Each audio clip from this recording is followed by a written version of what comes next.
আল্লাহ তাআলা বলেন যারা এতিমের সম্পদ ভক্ষণ করে পেটের মধ্যে ঢুকায়, তারা পেটের মধ্যে আগুন ঢুকায়, তারা পেটের মধ্যে আগুন খায়, সত্তর তারা জাহান্নামে প্রবেশ করবে, প্রজ্বলিত আগুনে প্রবেশ করবে। নাউযুবিল্লাহ। তাহলে এক অংশ আমি বলি, বাকি অংশ আপনারা বলেন তো। যারা এতিমের সম্পদ পেটে ঢুকায় তারা পেটে কি ঢুকায়? যারা এতিমের সম্পদ খায় তারা পেটে কি খায়? আগুন।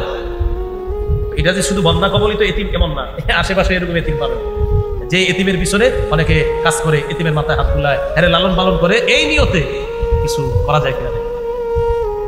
এবার আমার এই দুই আঙ্গুলের দিকে তাকান, দেখেন মাঝে একটু ফাঁকা রাখছি, দুই আঙ্গুল হালকা ফাঁকা, দেখছেন সবাই?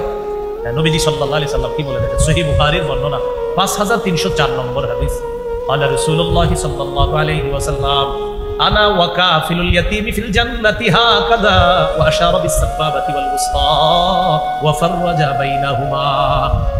নবীজি সাল্লাল্লাহু আলাইহি সাল্লাম মধ্যমা এবং তর্জনী আঙ্গুল এইভাবে ইশারা করে মাঝে একটু ফাঁকা করে বললেন, আমি এবং এতিমের অভিভাবক এইভাবে পাশাপাশি জান্নাতে থাকবে।